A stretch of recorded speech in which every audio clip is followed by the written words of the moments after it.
joining this side event. Before we begin, I would like to acknowledge the great work that's been done, not just by UNDR colleagues who are not here, unfortunately, but also the UN country team here, especially Ranjani and her colleagues, the UN MGCY colleagues who are present here, colleagues from NDMA and the G20 team, Mrinalini and others. So a big round of applause for all of them. Without them, we won't be here in this room and we won't be talking about it. The discussion around ecosystem-based disaster risk reduction, its application, or if you may call it the nature-based solutions for disaster risk reduction, has been raised quite a few times in the last 3 days, both in the side event around financing, in the discussion around the different technical working groups, and in the interventions of not just the chair, but also the member states and the significance it holds. Now, if you were there in New York last week for the high-level meeting of the Sendai Framework Midterm Review, this was also an area that has been highly discussed, and there are multiple efforts ongoing around making this happen. The midterm review clearly shows that our resilience to disasters is fully dependent on the status of nature and ecosystems, and only by working with nature can we manage the crisis of today and tomorrow.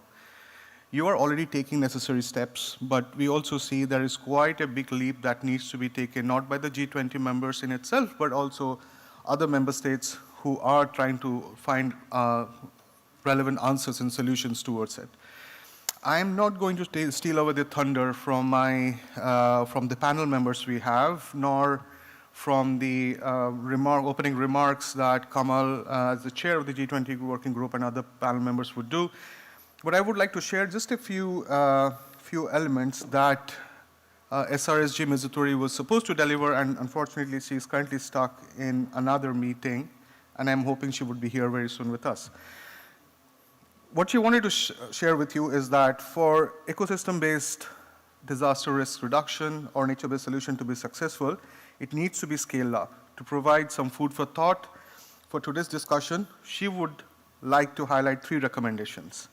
One is the need to reform legal and regulatory frameworks as well as national budgets to encourage comprehensive risk management that integrates environmental and biodiversity priorities into disaster risk reduction planning. Such a comprehensive approach can address shared risks by combining nature-based solutions with traditional risk reduction solutions such as early warning and gray infrastructure for maximum benefit. The second recommendation she has is the need to capitalize on data and evidence from loss and damage tracking to facilitate public and private investments in prevention, including in nature-based solutions or ecosystem-based disaster risk reduction. To that end, UNDRR is working with partners to design a new disaster loss and damage tracking system. UNDP is one of the key partners to that, and I have colleagues here in the room who are working on this with UNDRR. Once available, countries should use it to capture losses and damages to natural infrastructure and ecosystem to feed this data into informing risk reduction policies. The last recommendation she has is there's a need to promote environmental standards and eco-DRR in humanitarian contexts, because in an increasingly fragile world, how we respond and recover from humanitarian crisis is an important part of building back better and building long-term resilience. So this was just some of her thoughts around this topic, which I'm just carrying for you. I hope this would be useful in the discussions of the panel members. Now, the next 2 hours of this side event is organized in 4 segments. The first segment will set the scene and provide different perspectives and highlight challenges and opportunities in front of us. This segment also includes presentations of good practices from member states who are here in the room. The segment 2 will deep dive into the topic of transformative pathways for increased investment in and financing of ecosystem-based disaster risk reduction. And in the third segment, we would like to hear from participants on what actions are needed to accelerate actions on nature-based solutions or ecosystem-based disaster risk reduction. Now, this will be followed by a brief summary of takeaways from the chair and also SRSG Mizutori, hoping that she would be here by then. I will now invite our chair for the working group, Shri Kamal Kishore, Member Secretary of NDMA, to provide his remarks, but also take us through the first segment. Kamal, the floor is yours.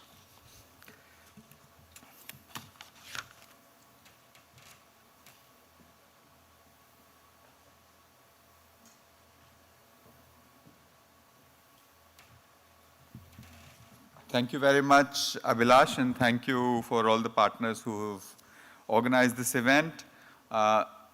This topic of ecosystem-based approaches to disaster risk reduction has been coming up repeatedly in the working group discussions. It is also not a new topic. The discussion on this has been at least 2 decades old. I just want to make 3 points to get us started. Number one is that it is important that we do not promote ecosystem-based approaches to disaster risk reduction in a dogmatic fashion and promote them as a panacea for all the problems. Because if we do that, we compromise the credibility of the whole effort. For example, if you are saying that mangroves and preserving mangroves is going to protect you from cyclones, it is not going to happen day after tomorrow. If you start investing in it today, then you will reap its benefits in 5 years, 10 years, 15 years from now. The second point is that we really have to look at the nature-based solutions in conjunction with other solutions. So look at gray and green infrastructure together. There is evidence that if you have saline embankments or sea protection walls, if you do not have nature-based solutions alongside them, their design life is, say, 5 years. If you complement them with other solutions, their design life could be 15 years, 20 years. So it's not an either-or thing that we have either gray solutions or green solutions. It has to be together. The third thing I want to say is that there are many examples of piloting ecosystem-based approaches. And we think that if a pilot is successful, it can be taken to scale. Scaling is not just a matter of multiplication. If you want to take something to scale, you have to start to think about how you're going to scale right in the beginning. Design for scale rather than pilot and then think that a multiplication factor will take us to scale.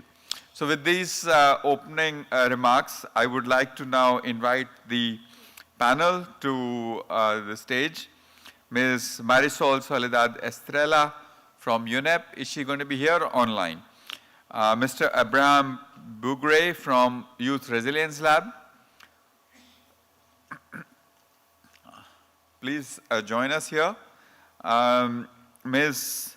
Michaela Rambali from OECD. And Mr. Joseph Ole Semel from Kenya, joining online, and Ms. Mito Sukamoto from ILO.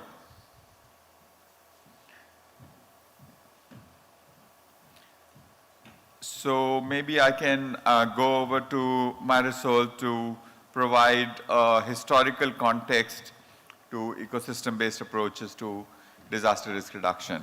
Marisol, the floor is yours. Are you there online?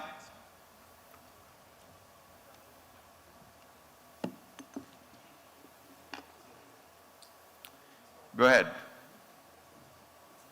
We cannot hear you. Are you mute or we've muted you?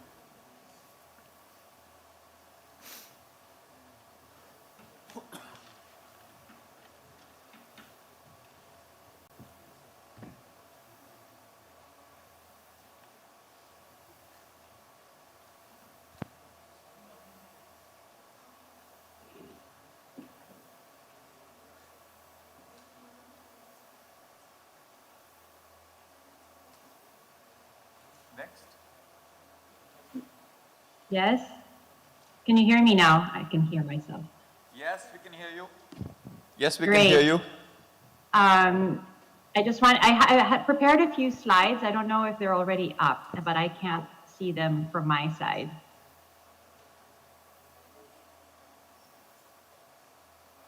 Just give us a minute. We are sorting this out. Thank you. But while they're sorting it out, I just wanted to, again, wish everyone good morning, good afternoon. I'm Marisol Estrella. I work with the UN Environment Program.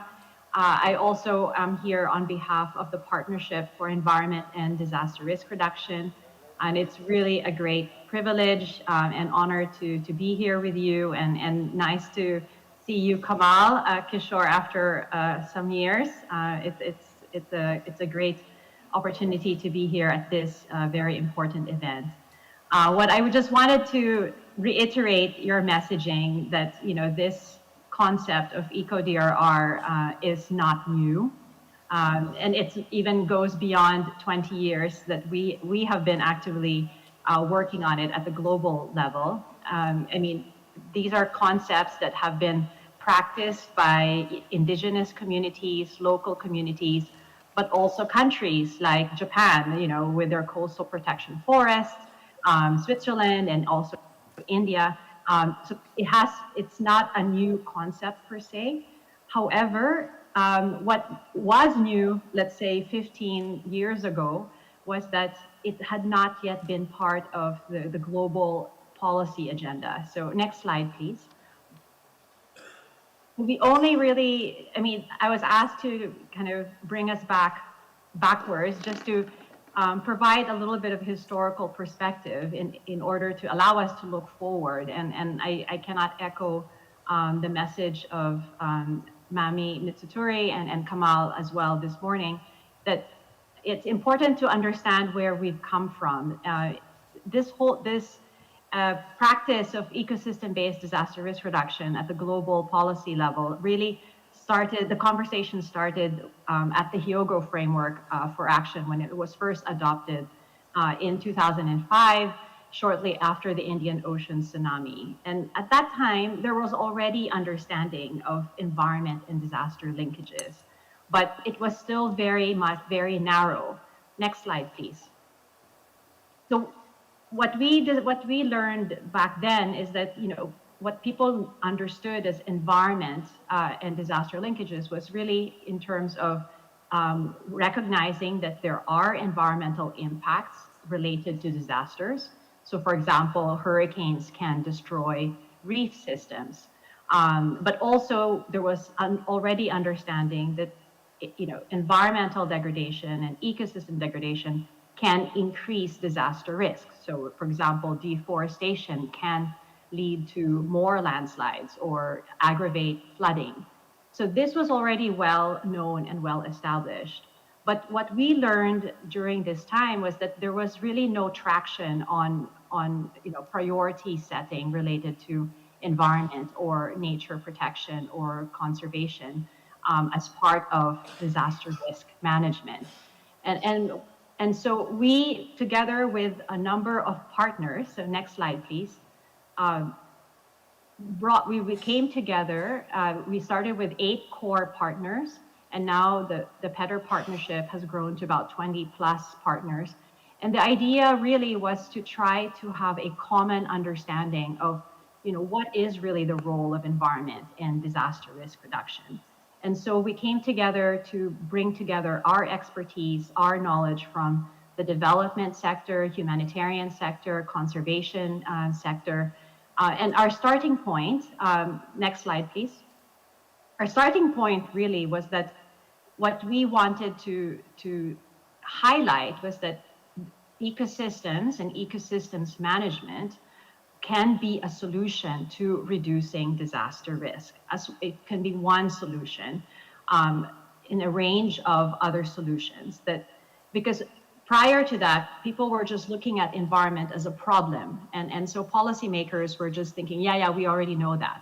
Tell us what we don't know. And so we started highlighting the other side of the environmental aspect was to look at how ecosystems can be harnessed as a solution for reducing disaster risk, reducing exposure, reducing vulnerability, enhancing resilience of communities and livelihoods, et cetera. And so that's how the whole concept of eco-DRR was coined by PEDR partners as we developed, a number of publications. Next slide, please. So we worked over the next decade to develop publications, to develop the evidence base, trainings, guidelines, to be able to bring together the best practice and current knowledge on this topic. And so the next slide, please. So bringing us today, what we have seen now is a closer merging between the disaster management community and the climate change community, and in promoting ecosystem-based approaches under the overall umbrella of nature-based solutions. And this, I mean, this has come about because of the understanding that ecosystem-based approaches can provide multiple benefits and multiple it can achieve multiple priorities and address our climate and nature planetary crisis, and achieve a number of development goals. And so the idea was to have a much more common approach, a much more comprehensive risk management approach to tackling the climate crisis, the nature crisis, but also the disaster risk crisis. And so in 2022, we had a major milestone with the UN Environment Assembly adopting for the first time a multilateral definition of what nature-based solutions means, recognizing ecosystem-based solutions for climate and disaster resilience. And so this is essentially where we are at now, is in terms of being able to understand that ecosystem-based solutions can form part of a broader range of package of comprehensive risk management approach to be able to reduce climate and disaster risk and build resilience. Next slide, please. But what we know, I mean, where we are now, so in terms of looking towards the future, we still have a number of constraints in terms of applications of eco-DRR. As mentioned by Kamal, most of our practice and experience is at a pilot scale level, at a local level, and the main point is really how do we scale up eco-DRR implementation in order to be able to see results and real impact on the ground with regards to reducing disaster risk, reducing vulnerability, reducing exposure, and also reducing, preventing and minimizing the frequency and scale of hazards that communities are experiencing. So the question is really, how do you scale up eco-DRR implementation? Is it through the national policies, or, regulations and programs that we've heard Mami Mitsuturi highlight earlier today? Or is it in terms of localizing practice? Is it really being able to galvanize local actors, women's leaders, youth leaders, indigenous groups, to be able to further spread this practice? But how can we scale that up and link them up at a global scale is the question. And most of nature-based solutions and eco-DRR practice still remains very much within the public sector domain. What we see is that it's generally funded by, bilateral assistance or governments in the public sector. And so the question is, why have not we seen yet a significant investment from the private sector? We feel that there is something missing still in our discussion or in our arguments. Perhaps we have not been able to develop a business case that for it to be attractive enough for private sector investment. So that's also a big question mark for us. Is it targeting specific sectors, and which high impact sectors should we be targeting that can result in building resilience, and is it linked to building green jobs and economies? So should we link it to circular economies and green employment, for example? And do we need new standards, especially with regards to developing more hybrid approaches? We have to, I think, also understand that there are limits to nature-based solutions in the types of risks that we are seeing and experiencing. And so what types of hybrid approaches work and in which settings? So these are all of just some questions that I've raised, and And one other major agenda that is coming up, I think we've heard it over and over again, also in New York, is the loss and damage agenda that is coming up under the climate agenda. And the question is what is the role then of EcoDR and nature-based solutions in being able to meaningfully engage the loss and damage agenda? In what way? In the context of displacement, migration, in terms of social protection, in terms of being able to minimize loss and damage, but I think there are still a lot of question marks with regards to what evidence do we have in terms of loss and damage. And I think there are now efforts to start to develop that evidence base, but I think we're still far from having that full understanding. So I think I'll just stop here. I mean, I think this is just mainly questions that I wanted to raise from our, 10, 15-year-long experience working in this field. And these are some of the questions that I believe and I hope that some of our panel members will be addressing. So I'll stop there. Thank you. Thank you very much, Marisol, for that very useful framing presentation and also raising the issues that pertain to how we take ecosystem-based approaches to DRR to scale. With that, let me now hear the panelists here and let them reflect on the questions you've raised. Abraham, go ahead. Okay, thank you so much, Chairman. I would be, as the youth speaker on the panel, I would like to share, youth perspectives on nature-based solutions. And so if I can get my presentation up. And so in 2021, we came up with a global youth position statement on nature-based solutions.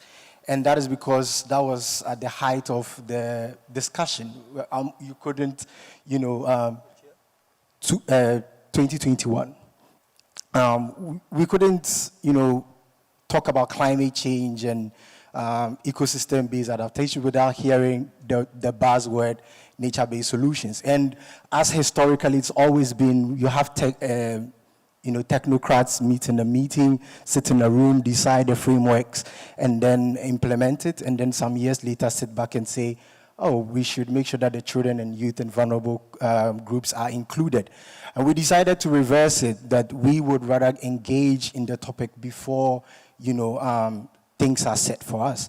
And so we decided to reach out to children and youth across the world to sort of find out what they are thinking about nature-based solutions.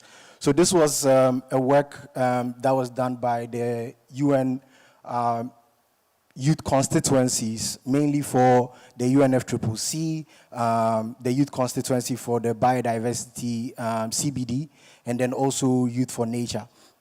And we put together a survey that we circulated across with children and youth that were engaged in climate change, biodiversity, because at that time, COP26 was coming up, CBD COP was also coming up, and we had strong indications that nature-based solutions was going to be tabled, and these discussions were going to be made. So we reached out to young people. We had, inputs from folks from about 118 countries, over 1,000 responses, and we put the survey in 3 languages, English, French, and Spanish. And we sort of had like a balanced response, and most of them were young people who were under the age 30. So from the survey, the key messages, we had 8 key messages. And the first one, and I think we've heard the previous speaker mention it, nature-based solutions actually is not new. And we acknowledge that.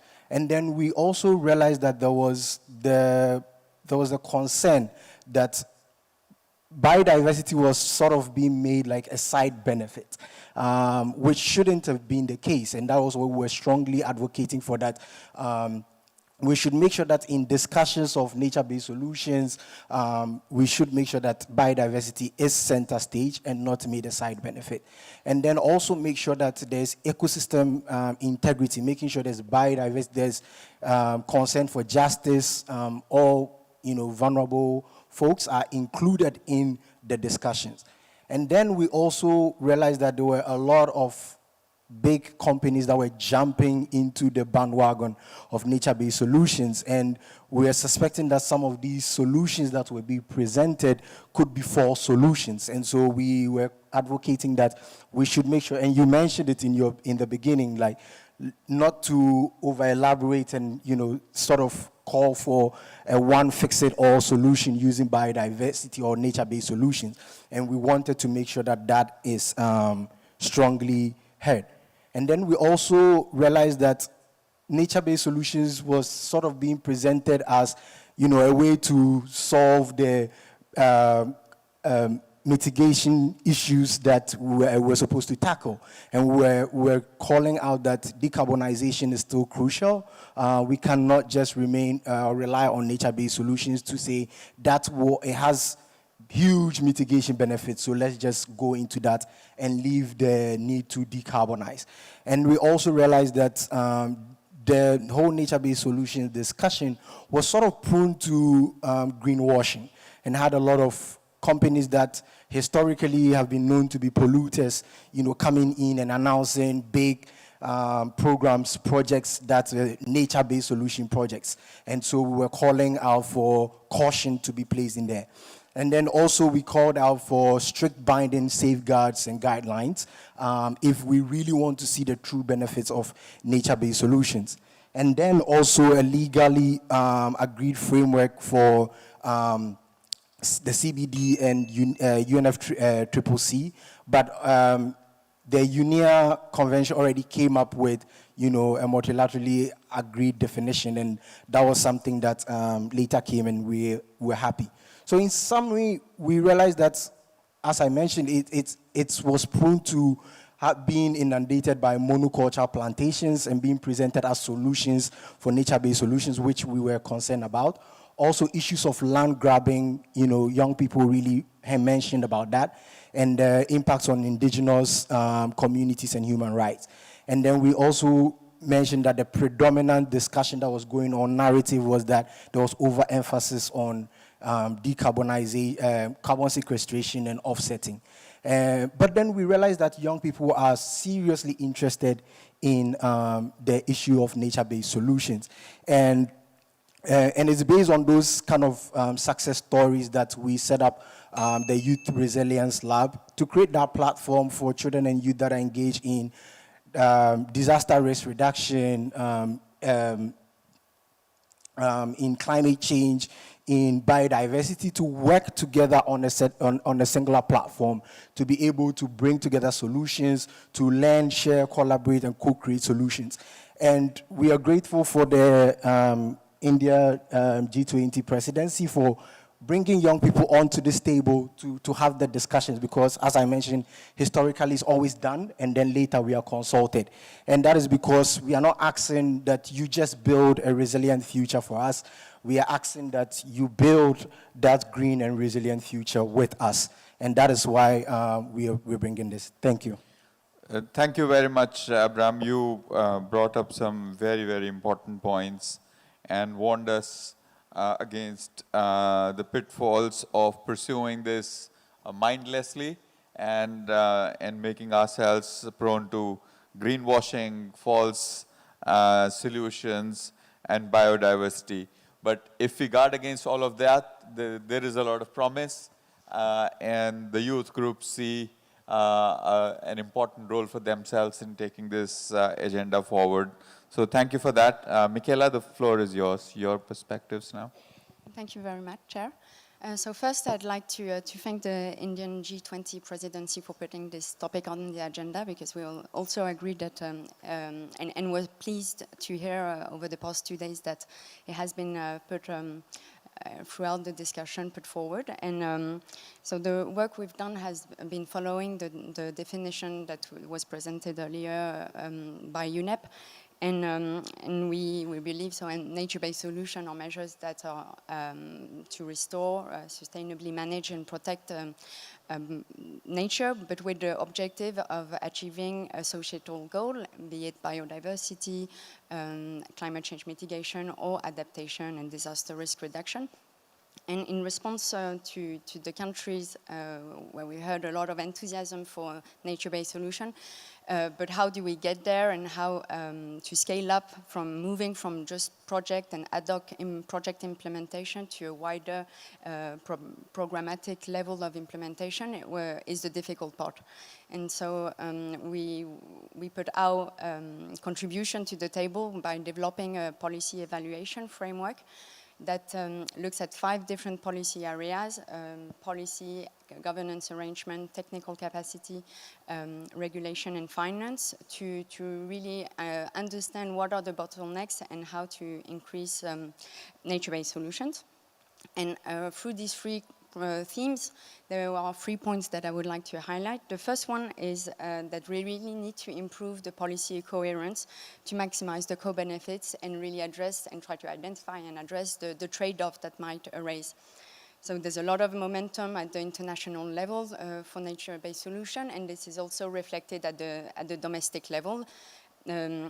EBA are reflected in national adaptation plan, in biodiversity strategies, in water management policies, but they are not enough reflected in sectoral plans.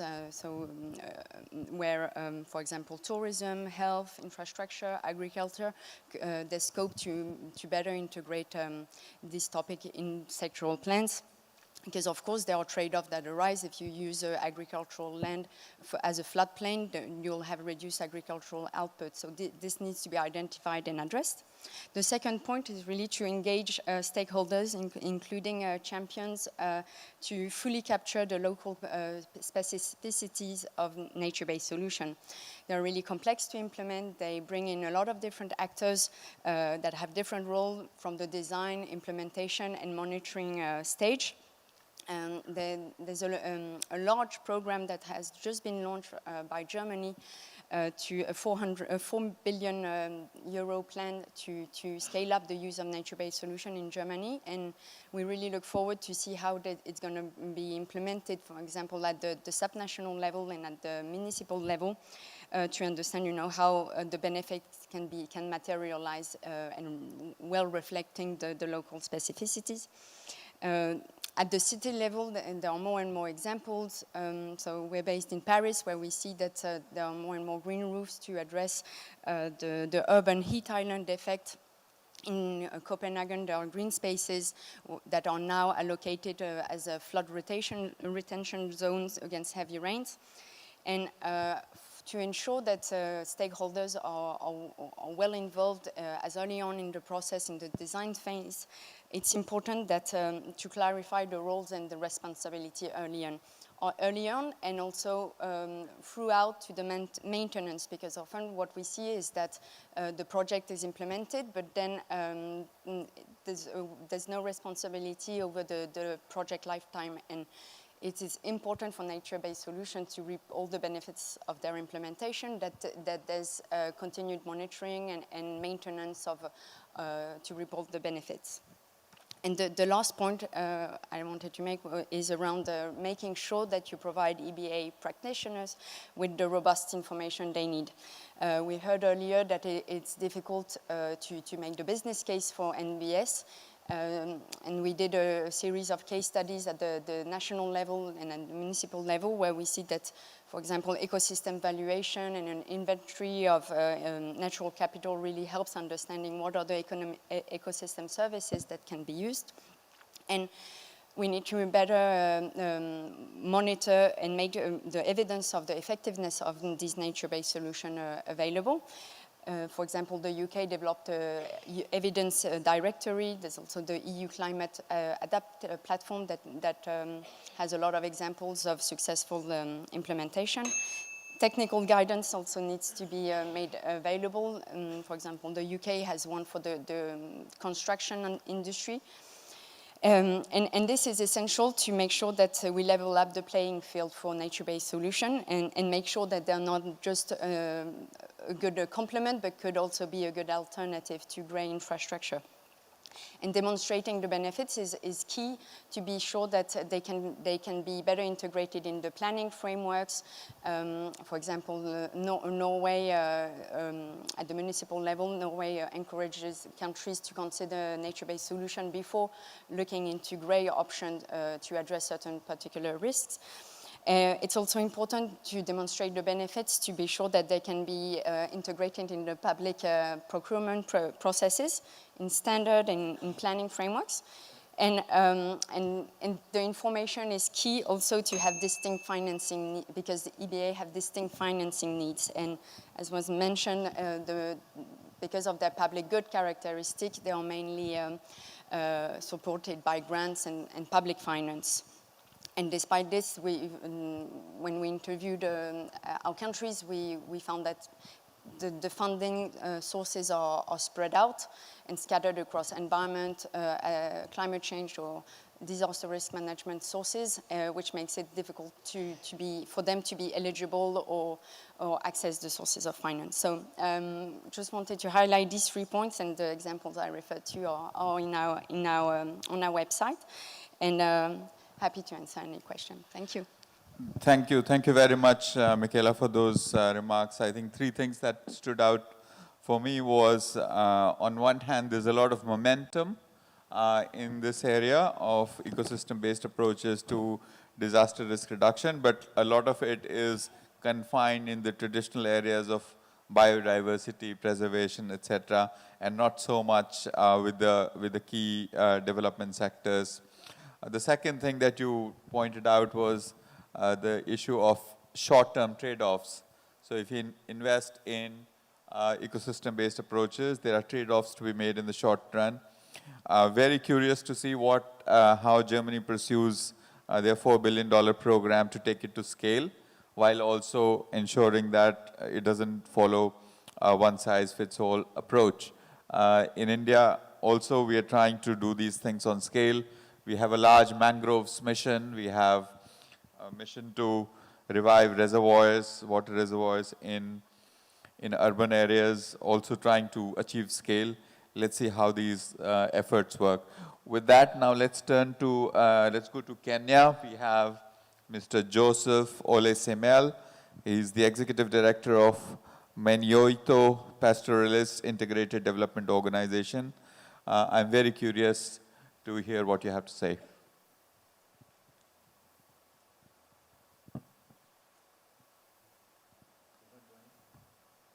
Kamal, I think Joseph is not connected at the moment. I'm trying to see if we can have him join again. So maybe you can move to ILO next. Okay, so Ms. Mito Sukamoto, the floor is yours from ILO, and I'm sure you will help me manage time. I will try my best. So thank you very much, Chair, and I'd also like to thank the G20 Indian Secretariat for giving me this opportunity to bring a human-centered perspective into the discussion of nature-based solutions. I'm not going to go through all the slides. I did try to cut out quite a few. But just to give you a bit of background on the ILO, many of you know that the ILO is a tripartite organization. We're there to support government workers and employers using a rights-based approach since 1990 to support their resilience, but also in situations of fragility, conflict, and disasters, while promoting decent work and social justice as key drivers of resilience and social cohesion. Something you may not be aware of is that the ILO for over 100 years has been working in the field or supporting the field of public works and supporting governments. And since the 1970s, I would say operationally, we have a program called the Employment Intensive Investment Program, which has been using these labor-based approaches, especially in infrastructure development, but also natural resource management and restoration, focused very much on a localized or community-based approach, a rights-based approach, which can also address preparedness and prevention, promoting social justice to be able to address some of the inequalities in the world. So I wanted to highlight some key documents that have been published recently, which I think may be of interest. The first publication, and especially with record-breaking temperatures, increasing floods, droughts, storms, in 2019, the ILO published a document called The Working on a Warmer Planet, the Effect of Heat Stress on Labor Productivity and Decent Work. And I just want to highlight 3 things that I would like you to retain. First, that 72 million jobs will be lost to heat stress, especially with, which will also increase climate-driven humanitarian needs. The second point, that by 2030, more than 2% of total working hours projected will be lost due to the heat, which is an equivalent to productivity losses of some 80 million full-time jobs. At the same time, agriculture, with 940 million workers, will lose 60% of global working hours, and construction, in the construction sector, which includes also infrastructure needed for water and irrigation, for example, will lose 19% of working hours due to heat stress by 2030. And these are the two sectors that are most affected. As you can tell, these are two sectors that are very labor intensive. So this will affect many workers, especially low-skilled and lesser educated skilled workers, and this is something that one needs to keep in mind. On nature-based solutions, I myself was engaged in the guidelines, on the development of the guidelines for the eco-based adaptation and disaster risk resilience guides, which is in response to the COP biodiversity, the CBD. At the time, we revised the structure of the guidelines to not only reach out to the CBD focal points. I think there's a tendency to focus only on the environmental agencies or the environmental specialists, but this is a problematic and an area that where we are all facing challenges, and being able to speak the language of the different sectors and the policymakers and the decision makers was key. And actually, that guideline did produced a narrative that actually I think spoke to many different sectors, which I think is also one of the reasons we are all here today. The use of eco-based adaptation and DRR creates jobs. They have the potential to create significant jobs and contribute to biodiversity, land restoration, climate goals, also confirmed in a recent publication that we published with our partners IUCN and UNEP. And this publication is the Jobs in Nature-Based Solutions, which was launched just last year. So the 3 points to retain there is what you see on the screen. 20 million jobs could be generated worldwide. It underscored the need for a just transition, the need for just transition for the most vulnerable, especially greening the economy in a way that is fair and inclusive and creating meaningful work opportunities, and especially leaving no one behind. And the third, without guaranteeing that nature-based employment will meet the ILO standards, it's important to be able to promote decent work. So another guide that was produced a bit earlier in 2011 highlighted this employment-intensive approach, especially using green works, to cover 5 technical subsectors: irrigation, soil and water conservation, flood control, rural transport, and forestry. So some examples of these types of works are employment-intensive soil and water conservation, afforestation, reforestation, irrigation, and flood protection. I know none of this comes new to you, but I think the focus here that I'd like to put is the human-centered approach. It's about how do we ensure that these interventions are actually creating jobs, creating income security, that they're being provided with proper social protection mechanisms, and that they are decent. And of course, these approaches can be applied ex ante, also in terms of prevention and preparedness. This is one diagram which is in the actual nature-based solutions and jobs, and I just want to highlight that it's there so that you are aware that it does talk about what are the different areas that can be addressed, what are the challenges that we need to be addressed in nature-based solutions, and what are their employment intensity. And I think that's something important to keep in mind on how we can actually create jobs through these opportunities. So my last slide is this one. I will just highlight 3 final thoughts that I'd like to leave you with. First is that jobs are central. I think there's a tendency to talk about the environment, to talk about skills, to talk about social protection and many other aspects, but jobs needs to be central to the solution of this. In terms of being able to address the most vulnerable people, oftentimes those who are the ones that are facing most of the challenges, but also being able to ensure that they're part of the solution in terms of design. The second is that in these employment-intensive investments, and especially the localized approaches, especially through public and private investments, is important. Marisol mentioned that the focus there has been a tendency that it is mostly public investments, but I think we also need to see with private sector, how can we ensure that narrative is there, and how we can ensure that more of these types of job creation programs can be implemented. And then finally, today's problems, whether they're economic, social, or environmental, cannot be resolved without jobs. Decent work and an integrated systemic vision and leadership is needed, and I think this is why we are all here. Thank you very much.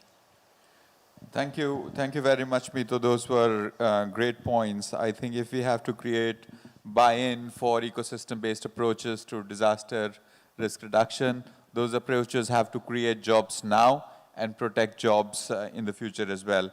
I have quite a few questions for you, Abraham. I will not ask you all of the questions from audience, but I'll take just one. You did a great job on consultation in 118 countries. How clear was consensus on the 8 key points that you mentioned? And how did you build support if lots of different views or priorities emerged? Thank you so much. So after we put together, we got the inputs, we sort of summarized the key points that had come, and we sent it back to the various constituencies that were engaged. At the time when we had started, it was just the COP26 that was coming, and then CBD COP. So our focus was mainly on climate change and biodiversity. But later on, we realized that there's the need to bring in disaster risk reduction and order. So we opened it up to different constituencies and different youth groups. So it was really open for suggestions and comments. And we received a lot. And we did a second round of review and then sent it out again. And it's surprising that young people, we agree and work with each other easily than the UN agencies and some of you old folks. It's really easy for us to collaborate, and that was a beautiful thing, and we're able to present this. So yeah, we're still open, and we're hoping to revise this because, as I mentioned, new frameworks, the Sendai framework needs to be something that we consider. We're looking at putting all the frameworks together in working as young people. So we are hoping that we can revise this again and take the discussion forward. Thank you. Thank you, Abraham. We have Mr. Joseph Ole Semel from Kenya. He is the Executive Director of Manyoito Pastoralists Integrated Development Organization. He is now online, so over to you, Joseph.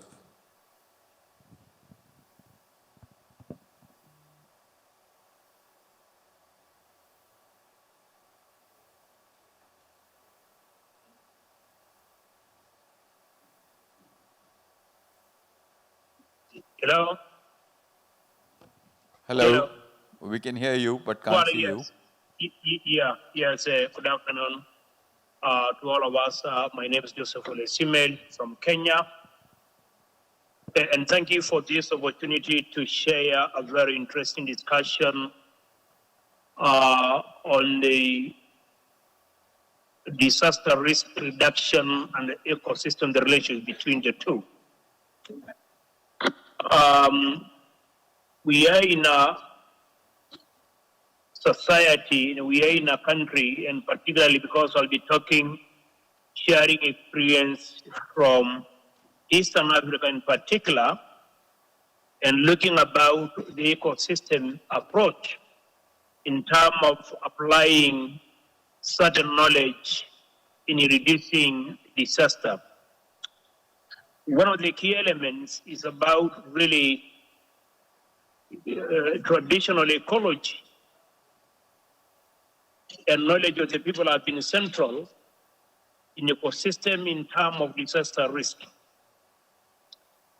And I think the challenge, while it's a major opportunity, looking, for example, the issue of mobility, which is a traditional knowledge among indigenous people, among pastoralist communities in these semi-arid areas, I think the challenge really has been the interface between traditional knowledge and scientific knowledge.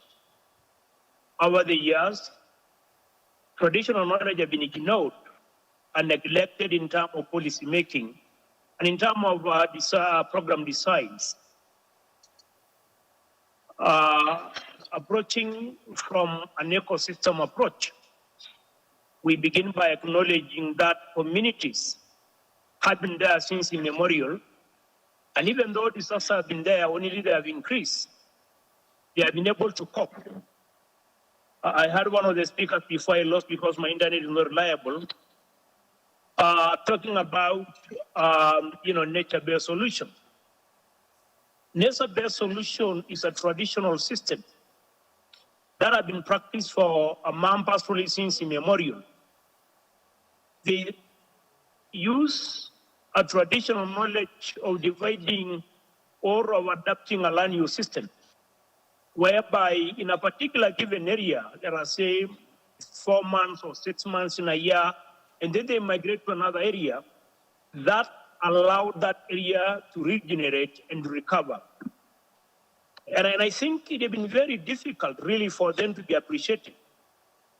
And one of the challenges, really, they tend to be ignoring their contribution. So in terms of, for them to participate either at the national level, either at the global level discourse, it's been extremely very, very challenging for them to be engaged. And I think this is a huge opportunity for us to engage. The second element, even when we have serious disasters, for example, we have just experienced one of the worst droughts for the last 40 years. We have caused a lot of disasters, pushing many communities to extreme poverty and triggering many conflicts. We don't normally see any intervention to assist those communities for recovery. So because they have very little political voice, the society tends to move on, ignoring that they have suffered a lot. I think in disaster risk, we need to acknowledge that there's a need to be a recovery process. That it means when the major disaster happens, either because of the climate, either flood or drought, you really need to rebuild again those people for them to be resilient. They have been resilient on their own, but I think that being resilient has been extremely stretched beyond their capacity. And this is something that needs to be looked into. I conclude by saying traditional knowledge really is a strong pillar. And when we look at the Paris Agreement, and we look, for example, the report coming from the independent panel on climate change, they all acknowledge that traditional knowledge will contribute on this. And this is why, the elephant in the room is about collective ownership of land and natural resources. It's about governance of land and natural resources. It's extremely been very challenging because if we don't have security of land and natural resources, it'll be extremely very difficult. So we lose that ability, and then we lose the value. We lose the practices that have actually sustained these people. Thank you very much. When this region, the community to assist its own members to recover without external support from outside. So we need to appreciate that. We need to appreciate how these people have been able to cope on their own. But I remember I've talked about they have been stretched beyond their capacity and beyond their institutional that have been somehow being weakened time by time. So I like to end up here saying we'll really appreciate that indigenous peoples, hunters and gatherers and pastoralists, particularly in Eastern Africa and Africa as a whole, be brought to the center and then acknowledge their contribution and assist them in terms of policy, particularly securing security of land and natural resources so that they can be able to guarantee the mobility that then can be extremely very useful and important in terms of nature-based solutions. Thank you very much.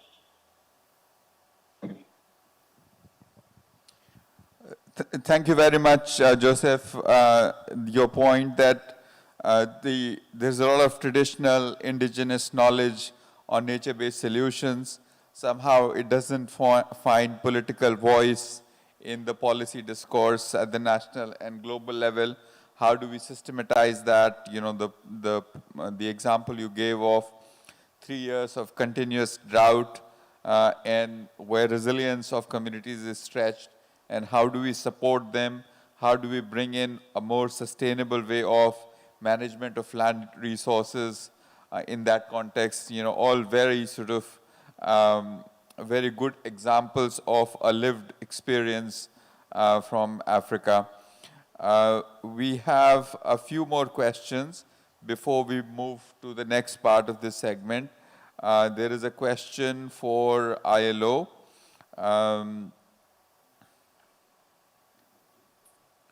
The question is, we've seen many different examples from countries. Nature is universal. How can these different examples be synchronized so that we have an aligned and unified approach?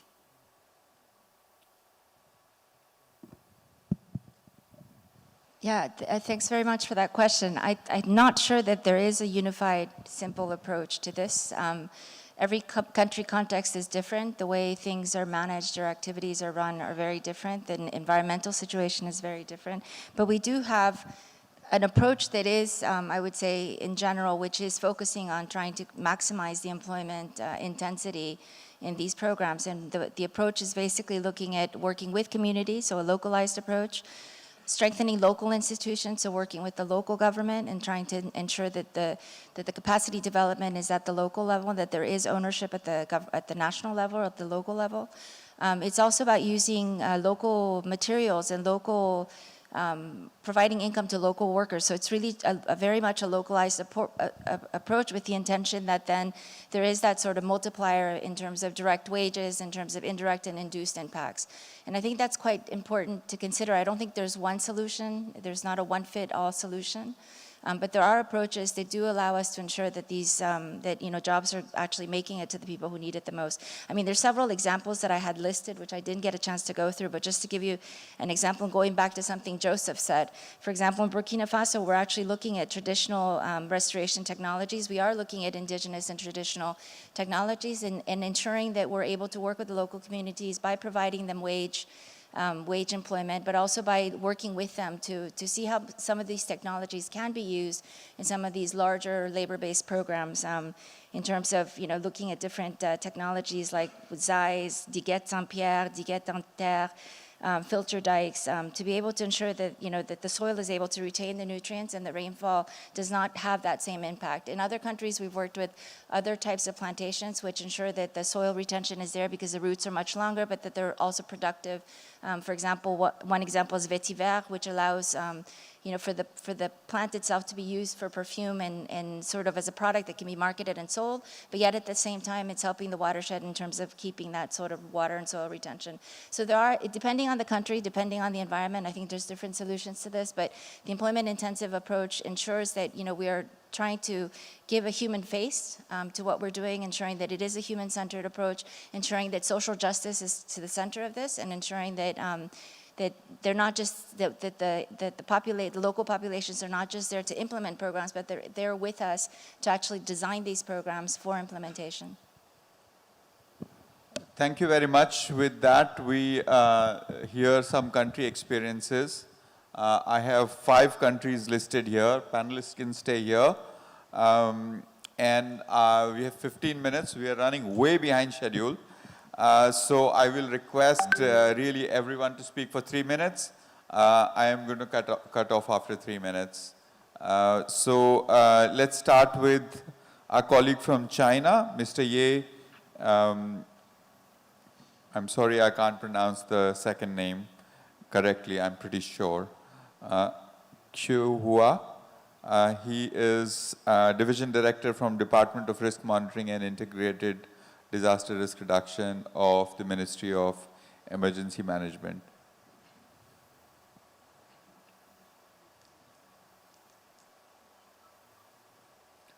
Your time has already started.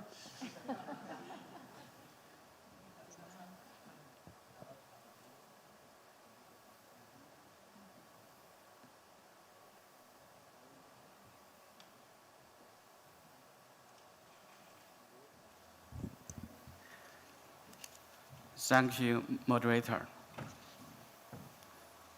Integrate disaster risk.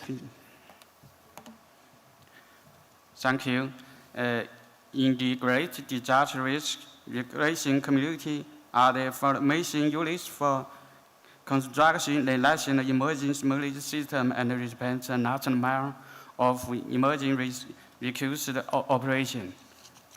the creation of the dismissed community involved the guarding, fostering, and mobilizing urban and rural communities who engaged in disaster risk identification and assessment.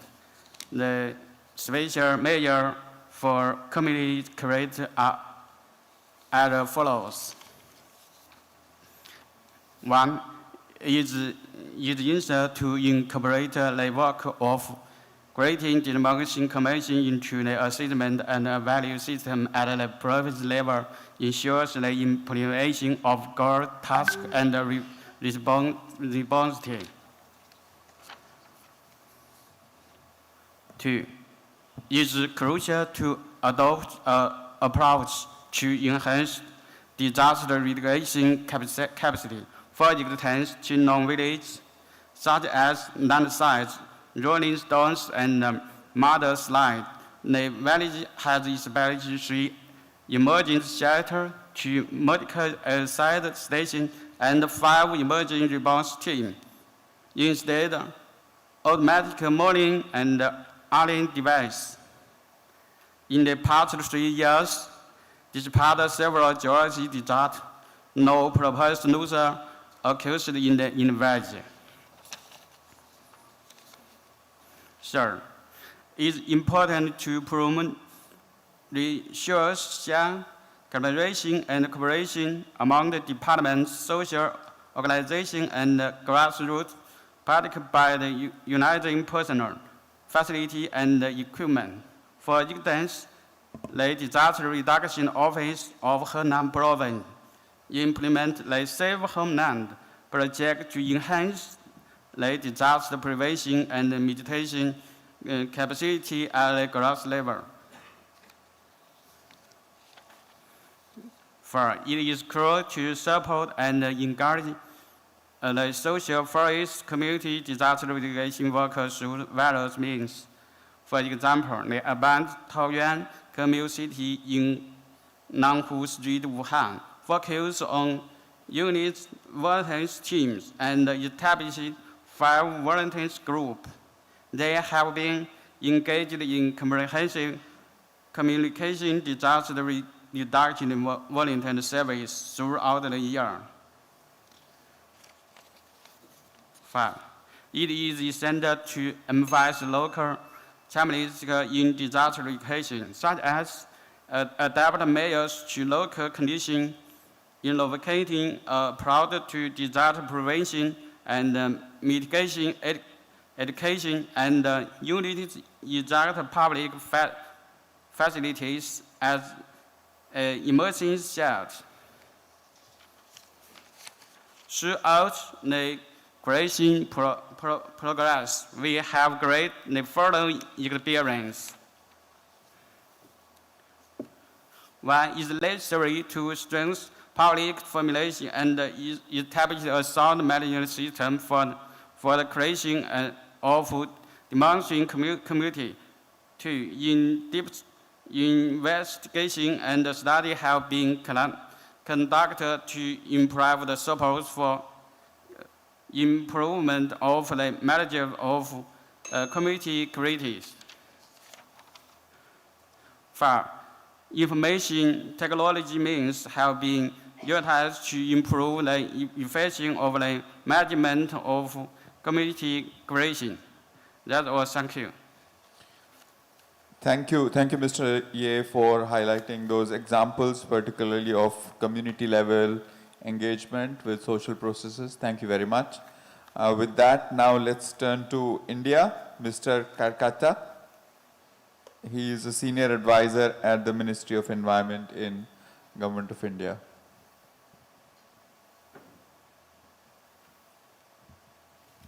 Thank you, moderator. Thank you, moderator.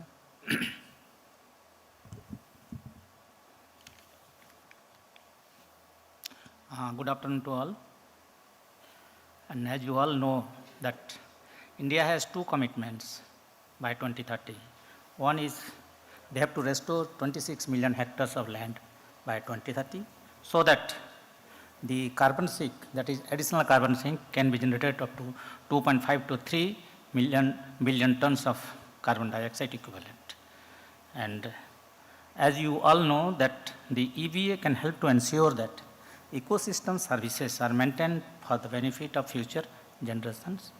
Despite the challenges that the EBA faces, its potential benefit make it a critical component of efforts to address climate change and achieve sustainable development. The EBA is also now part of G7 group, G20 and high ambition coalitions. India has very truly linked EBA to synergize between UNFCCC and CBD.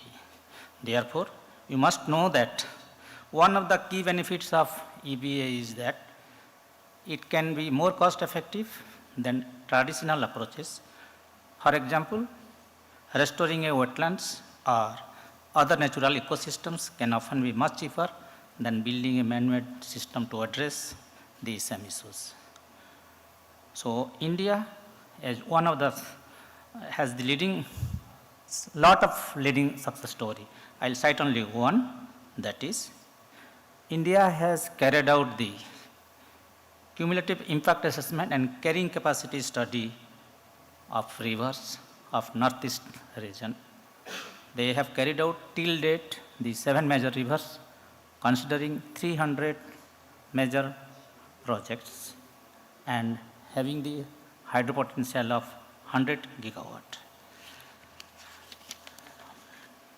This is an exercise to endeavor to accomplish, number 1, ensuring better sustenance of livelihood in common area for agriculture, irrigation, drinking water and flood control measures. Number 2, establish a climate resilient water futures. 3rd, define the value of water for a new reality, and so on and so forth. Leaving all the anticipated ethos, I have 2 points placed before the working group committee, that whenever we are doing the CIA-CCA study or carrying capacity studies, a rational and early assessment should be must to integrate the indicators of non-input measures before the working group on the points as I am mentioning. Number 1, when we go for the development of new projects or else, we look at some certain parameters to imbibe on present need and future considerations.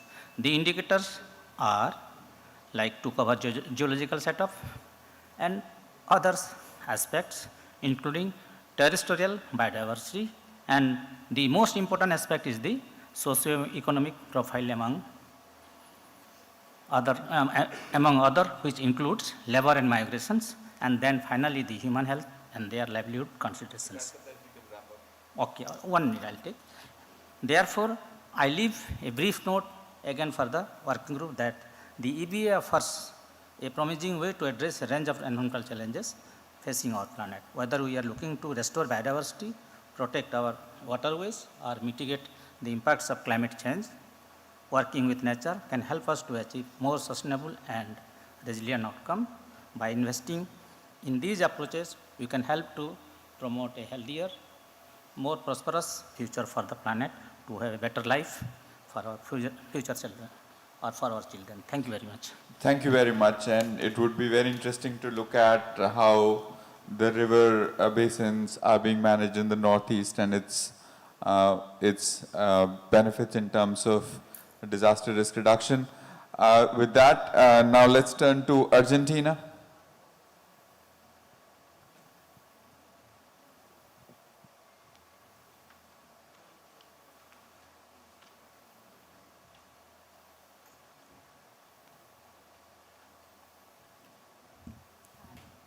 Yeah, I'm on the vision.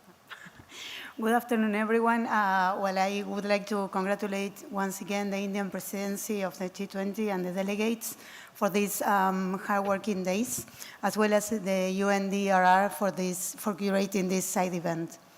Today, I would like to share the experience of the white helmets, not only regarding the response on early warning and early action, but also as an example of engagement with the civil society through 2 action models. As you know, White Helmets is an organization that designs and implements humanitarian assistance, emergency response, and comprehensive disaster risk management but also contributes to sustainable development in Argentina. It develops actions at the international level, but also at the national level through our country's national comprehensive risk management system. The volunteer model of White Helmets reflects the Argentine state commitment to promote solidarity and engagement of civil society internationally. It considers the formation of local and international volunteers to carry out tasks during emergency or social natural disasters, such as hurricanes, floods, and many others. In line with the commitments made in Sendai framework, the 2030 Agenda for Sustainable Development, the outcomes of the 2016 World Humanitarian Summit, and the complexity of the world socio-natural events, White Helmets directs its efforts to contribute to the resilience and sustainable development of local communities. White Helmets' priority actions are related to community strengthening and training, in particular in the areas of environment and climate change, focusing on the climate change mitigation and adaptation, but linking it with DRR and resilience. Due to the time limit, I will briefly explain the two models that I said were set up by the White Helmets. The first one is the Sustainable Community Promotion Program, which trains promoters in vulnerable communities, focusing on food security and women and diverse groups' participation. As you know, the Sendai framework seeks to strengthen risk governance by adopting a more comprehensive and people-centered approach to disaster prevention.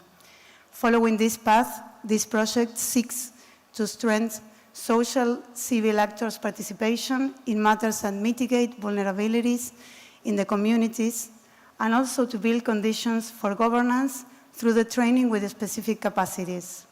In the second place, we have the Environmental Volunteering Initiative that comprises a group of volunteers deployed in the field to promote local strategies for disaster risk reduction, climate change adaptation, and mitigation, but from an ecosystem perspective. Along these days, we have heard in the recent I finish in 1 minute. We have heard that in the recent years, communities are becoming increasingly exposed to threats from climate change. Floods, wildfire, hurricanes, and many other extreme events have increased not only in magnitude, but also in frequency, increasing vulnerabilities in communities. Therefore, it is urgent and necessary to forge alliance between the disaster risk reduction, sustainable development, and the action against climate change agendas, but also to integrate humanitarian and environmental actors in the development of policies for disaster prevention, response, and recovery.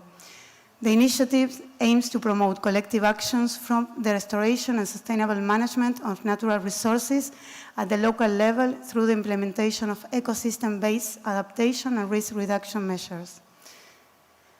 To implement each project, volunteers with specialized knowledge and experience in ecosystem restoration, biodiversity conservation, and natural resource management are involved. The objective is to develop local diagnosis and promote collective action against climate change. Thanks. I'm sorry for the time yet. Thank you very much, Maria Virginia. How Argentina is pursuing it in a comprehensive way. With that, now let's hear Professor Nishikawa from Japan.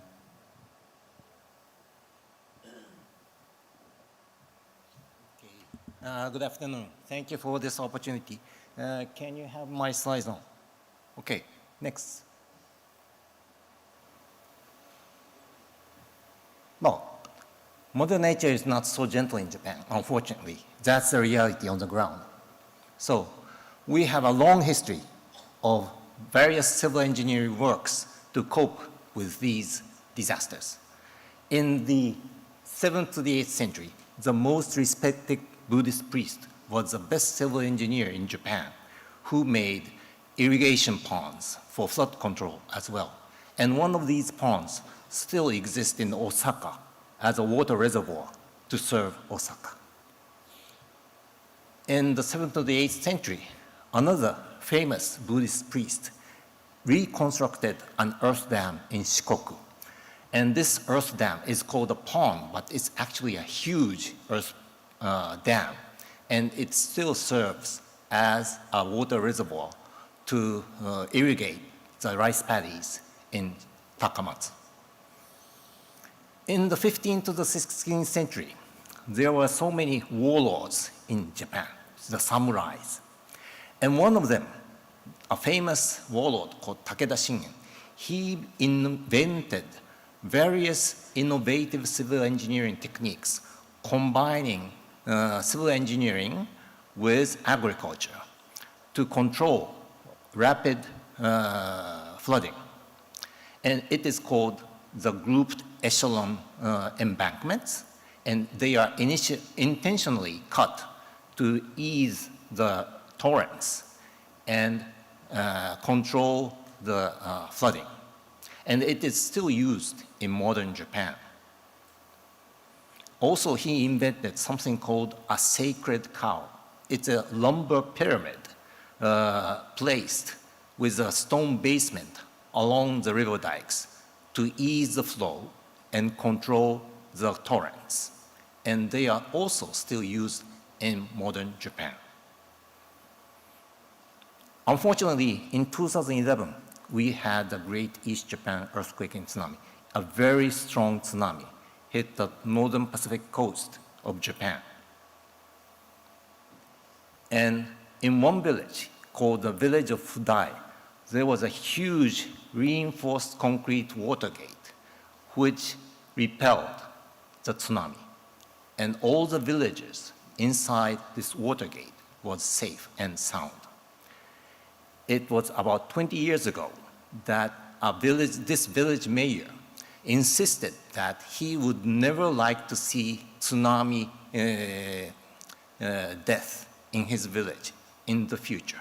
And he fought for that. And he constructed this enormous reinforced concrete structure. And it served its purpose. In the city of Rikuzen Takata, they had a long tradition of keeping a pine forest along the seashore to protect the city against storm surges. A huge volume of 70,000 pine trees were planted as a buffer against these strong forces. But unfortunately, they were totally destroyed by the tsunami. Only one pine tree survived and later perished. Unfortunately, 2,000 people in Rikuzen Takada perished from the tsunami. We all know that Bangladesh has a success story against cyclone damage. And maybe you are all familiar with the Cyclone Shelter Program, which started as a joint project between the Bangladesh Red Crescent Society and the Japanese Red Cross Society. And it's a combination of the cyclone shelters and early warning system and good meteorological observation. The effect of this joint program was so successful, as you all know. Now, ecosystem-based solutions, they are attractive, and they serve the purpose for certain mild hydrometeorological disasters. But can they function against tornadoes or earthquakes or volcanic pyroclastic flows? They are not so, I guess we don't have the solutions against such harsh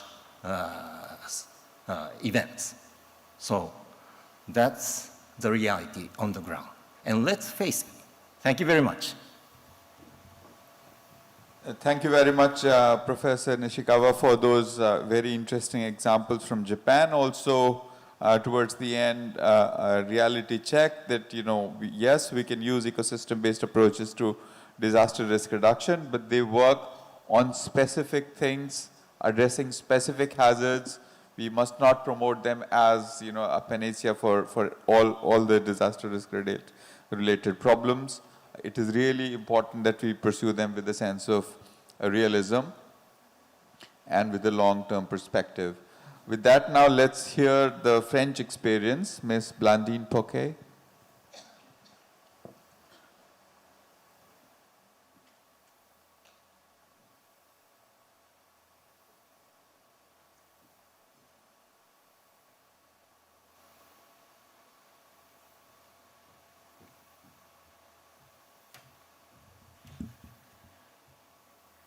I swear I'll do it under 3 minutes.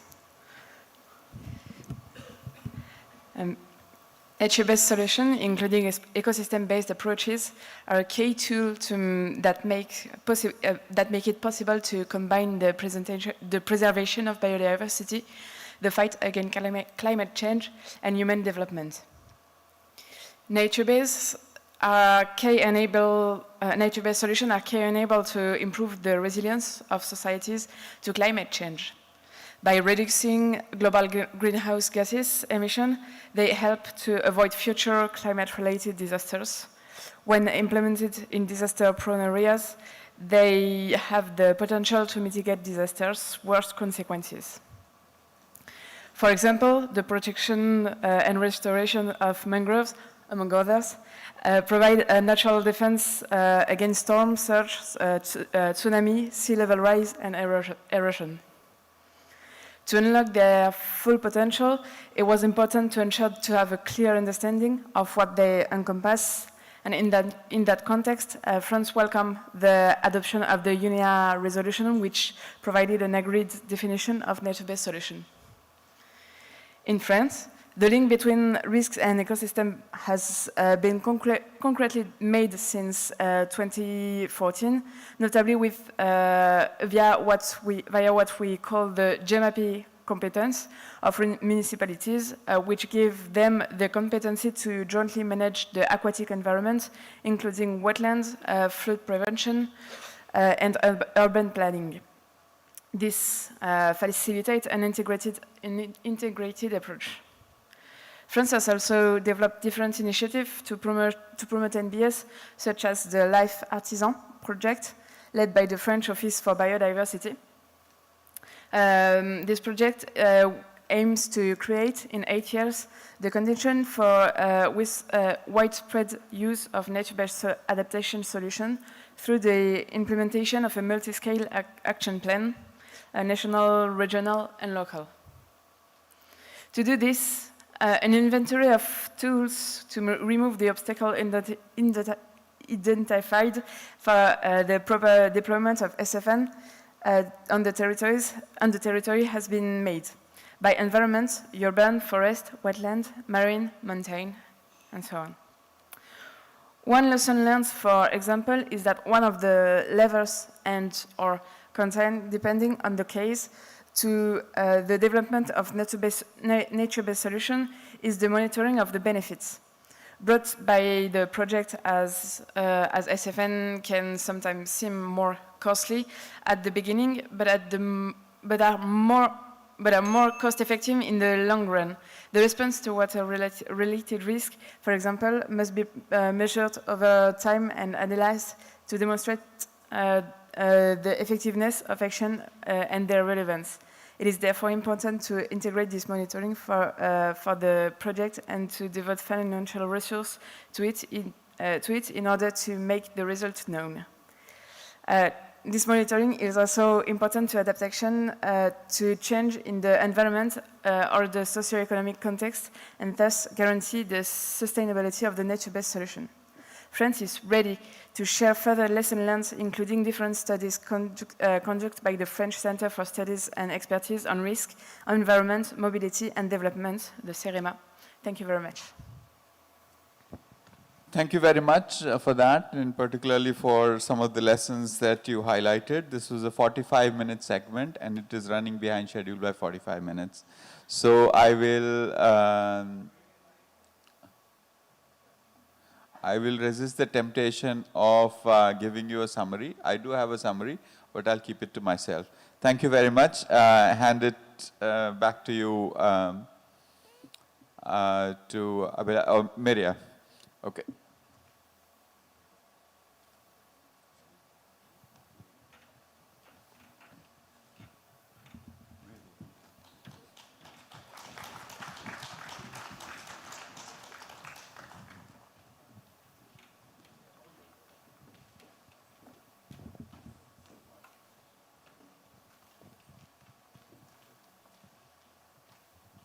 Can I have Jacqueline joining us? Thank you. Good afternoon to all again. Thank you. My name is Virya Kim. I am leading the disaster risk reduction work stream at the FAO Office of Emergency and Resilience. And joining me today, we have 5 speakers, of which 3 are connecting online and 2 are joining us in the room here. So the previous session has already set a perfect foundation for us to build upon and to continue our discussion in terms of way forward and solution-oriented actions to address challenges and barriers in scaling up the much-needed investment in ecosystem-based approaches to disaster risk reduction. So I would like now to introduce my speaker. So we have Mr. Bapun Farudin, who is the water sector lead from the Green Climate Fund.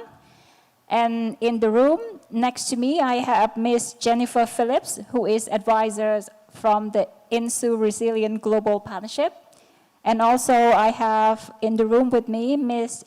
Jacqueline Lippi Shaikia, who is the representative of the UN Major Group for Children and Youth. And joining us online, I also have Mr. Tom Mitchell, who is Executive Director of the International Institute for Environment and Development, IIED, and Ms. Dora Cujo, who is Senior Operations Officer from the Climate Investment Fund. So we have discussed in the previous session that we know promising solutions in nature-based solution exist. And the question is, how do we scale up nature-based solution? And also bearing in mind that these nature-based solution good practices, they are context and hazard specific. So when design and implement it, we need to take this into account. So coming from FAO, I would also like to share example on 2 suitable pathways for upscaling nature-based solution.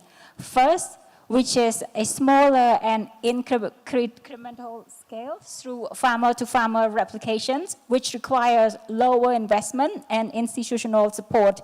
And this can be done through farmer field schools, women saving groups, youth group, water association groups, community fishery, forestry, so on and so forth. And the second pathway for upscaling is through large-scale efforts in which government and private sector support are needed in order to promote the uptake of the nature-based solution widely and swiftly. And in both scenarios, incentives to farmers, especially women farmers, and capacity building are required. And both of these pathways depend on good infrastructure and enabling environment, which means we need to have new incentive, initiative, and investment aimed at meeting those critical needs for upscaling. So now moving on to our panelists. So I would like to ask a general question to all of you. This goes to all of you. So from your perspective, what are the key barriers and challenges for financing investment in eco-DRR? And what are the transformative changes needed? And can you share with us some examples of financing instruments that help facilitate and support ecosystem-based approaches for disaster risk reduction? I would like to start off with Mr. Bapun. Bapun, you have the floor, and please, you have 90 seconds. Oh my goodness, thank you so much. In 90 seconds, I can just say very quickly, I mean, that's the background actually quite well summarized, but I think one of the biggest challenges is actually how we bring some innovation into the finance, because when you're looking at the cost benefit and there is lots of uncertainty on the eco-DRR financing, we need to have some sort of innovative financial instrument in the market, and that requires to setting up how we enable a policy and institutional arrangement, and also leading by a partnership, because still we are work as quite silos into ecosystem as well as disaster or climate change. So these are the 3 fundamental is actually quite important when you actually look at for the fundamental challenges, as well as that need to bring into a transformative changes, how actually bring multi-stakeholder into this complex environment to ensuring that we able to prioritize our nature-based solution, as well as more risk. There are more risk appetite with our partners as well as the institution to implement such kind of programs. Hopefully, able to manage in 90 seconds. Thank you, Bapuan. Thank you. So now I would like to move on to Jacqueline. Thank you for the question. So when you say about financing, the question which comes to my mind representing for the vulnerable group of children and youth, how much? And how much for each year? So majority of the investment that we do are risk blind. We say about collaboration between public and private, but are we better integrating all the angles of addressing it? So if we say that we are restoring the river system, but in the same way, if we're releasing our waste in the same river system, we are contributing to the cycle of pollution again. So we need to reflect what we're actually doing it, considering the full spectrum and address the vulnerabilities. So instruments which we could think of engaging the children and youth is inclusion of children and youth in the finances. I would like to highlight an example of last year flood in Kushiara River in Bangladesh. There's a group of youth who have spent their savings, or I would say borrowed few, and have helped their community to build a resilient infrastructure immediately after the devastating floods. But with few months' time, they ran out of and they couldn't complete it. So are we able to provide that finance so that we support them and also support the innovation that they are bringing on the table? Second is investment from the G20, both national and multinational, should have a specific children and youth quota. Third, lower the barriers to de-risk and support unconventional solutions by children and youth group. So I hand it over to you. Thank you. Thank you. Thank you also for keeping up with the time. So now, without further ado, I would like to invite Tom to take the floor. Thank you. Hello there. Good afternoon, everybody. Can you hear me okay? Yes, we can hear you well. Okay, excellent. So I would want to make several points related to the innovative finance. But the first point I would like to make is that before we get to innovative finance, we need to make sure that our standard granting and public financial management systems are working well. Research from my organization highlights that when you look at climate finance, there's only 10% of that pledged climate finance getting to the communities that need it most. So before we get onto innovative sources, let's make sure that the sources we already have are getting where they need to get to. And that means changing the way that we deliver that resource, stripping out the bureaucracy, removing intermediaries, having locally led approaches. So that's one. And then when we turn to innovative sources of finance, there's obviously no one-size-fits-all approach here, and actually you probably do need a mosaic of different approaches, but I want to just list out 4 that I think are really important. The first is the use of social protection schemes, particularly employment guarantee schemes and public works schemes. So look at the case of India, the Mahatma Gandhi National Rural Employment Guarantee Scheme. There is a fabulous example of scaling up that scheme in order to support nature-based solutions on early warnings of drought.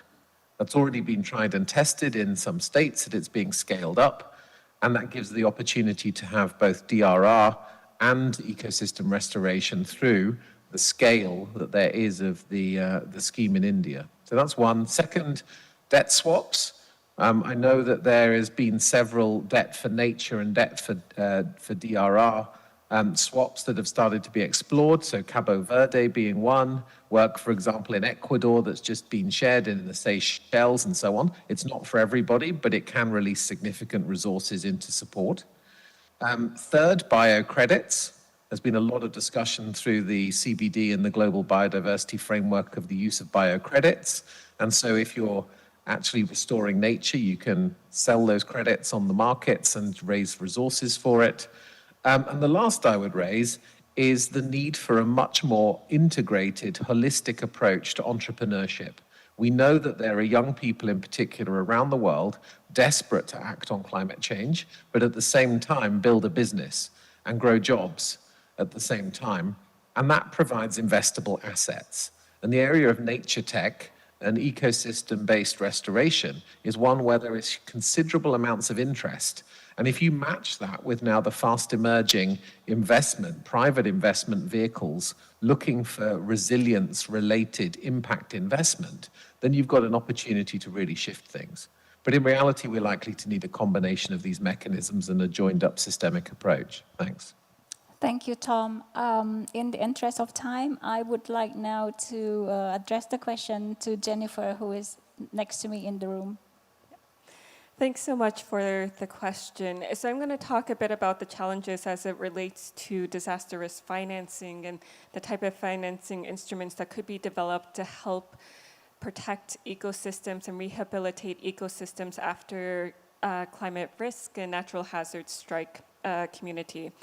And so we see a lot of development now with new insurance products coming into the market, and the question is, why can't we use this as a potential mechanism to protect ecosystems? But in order to have a traditional type of indemnity product, you would need three things, right? You need to have the insurable asset. This exists in the case of crops, for example, or forests that are used for consumption. But for many other different types of ecosystems, like coral reefs, there isn't a proper evaluation of how much this asset is actually worth. And there is some work being done to determine what the valuation is. However, it still needs a lot more work and a proper determination of this in order to know what level of protection is needed. Secondly, you would need to have a party that's willing to pay for this protection, right? And the question is this the community that's using the ecosystem? Is this the responsibility of the government? Should the private sector step in here? It's another issue that needs to also be resolved. And then the third thing that you would need to create any type of product would be the data that determines how susceptible this asset is to potential damage by different types of hazards, as well as how badly damaged it is by different levels of severity. And so until we have the data on how much these different ecosystems are worth and what their susceptibility to risk are, we won't be able to use a traditional indemnity type of product to protect them. What could be used is a type of parametric insurance product, and here I'll provide an example, as we see in Mesoamerica with the coral reef product. Coral reefs, as we know, are very essential to reducing the impacts of hurricanes and storm surge on local communities. They're very important to fishing communities who live and create their livelihood from fishing from the coral reefs, as well as very vital to hotels that use the coral reefs as an attraction to draw tourists into the region.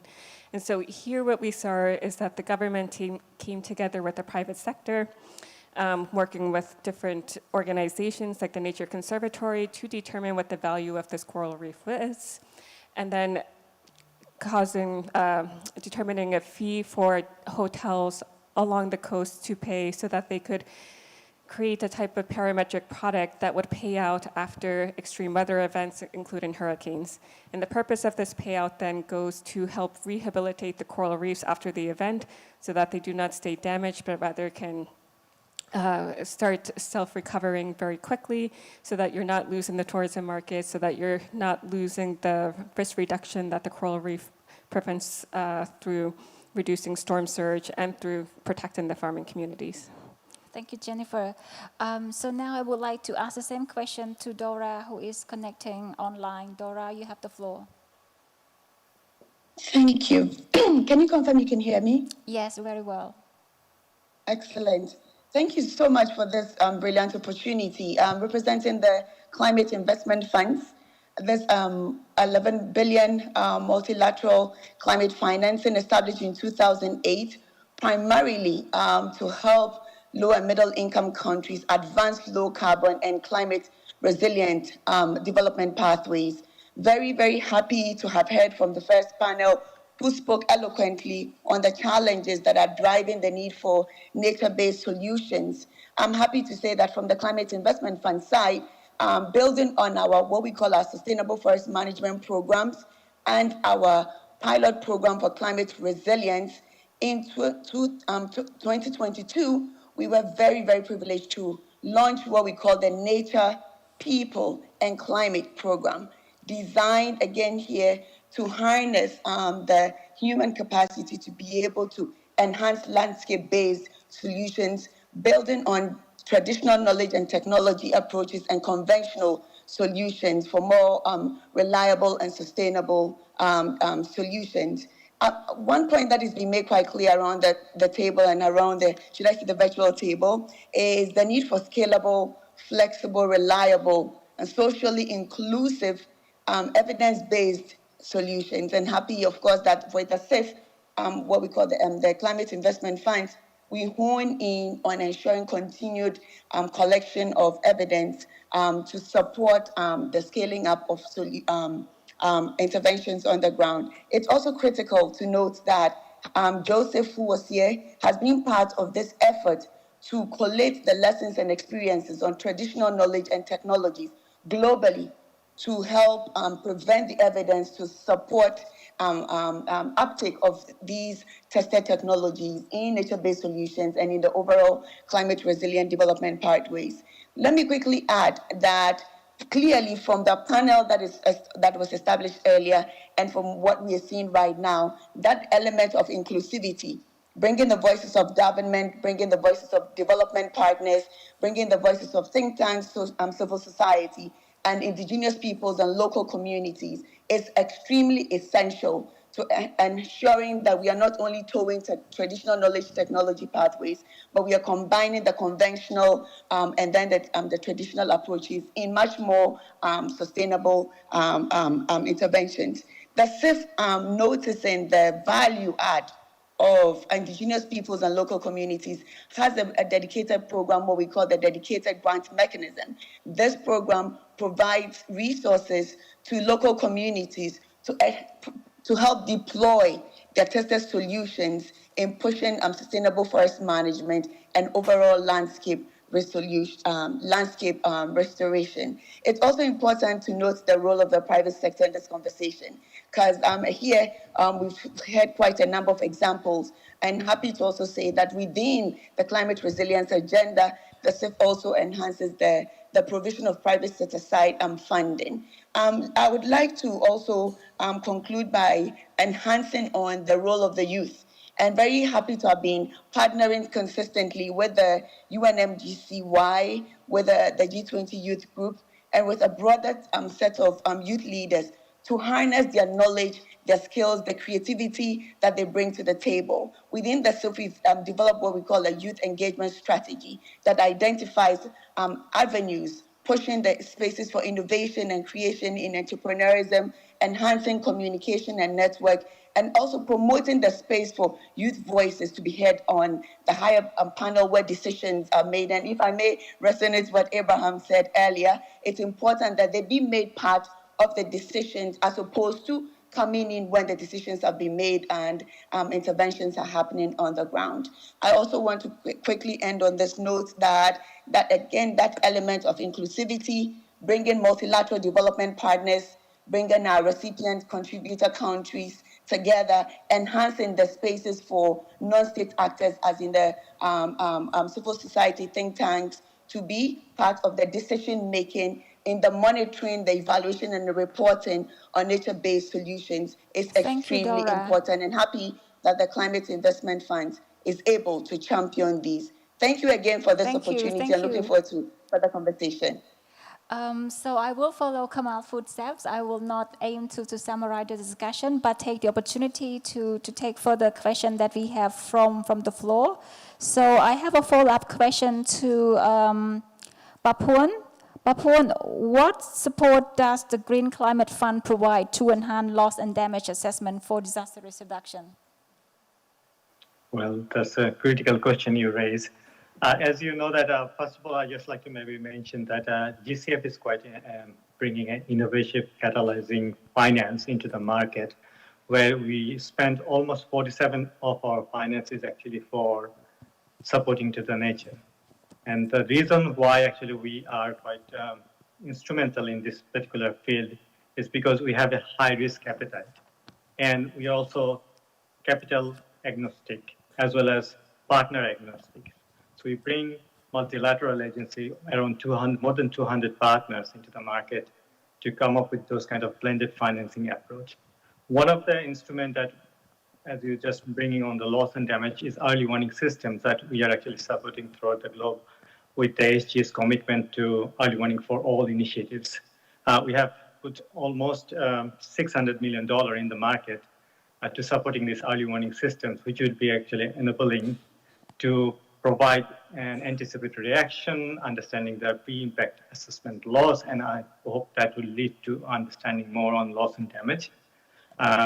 Still, as a GCF, our primary role is actually to support mitigation and adaptation. I think the discussion for the loss and damage is still ongoing with the political level as well as on the COP level.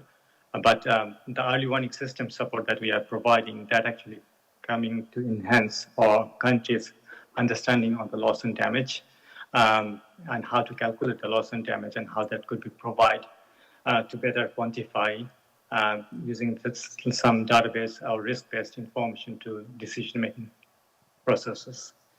Thank you, Vapul. Yes. So now moving on to Jennifer. Jennifer, can you talk to us a bit more about the Global Shield? Sure. Yeah, and so as I was speaking about this disaster risk financing and instruments that can be used, with the Global Shield against climate risk, the intention is to put countries in leadership with determining the different types of instruments that could best help them manage the impacts of different climate hazards. So the Global Shield against climate risk works first by understanding the different hazards that are affecting the country by cooperating together with the Global Risk Modeling Alliance. And here, what we take is to look at the different data that exist in the country and to build up the capacities of the government, the academics, as well as the private sector so that they can understand the different types of risk as well as the likelihood of them affecting different sectors within the country.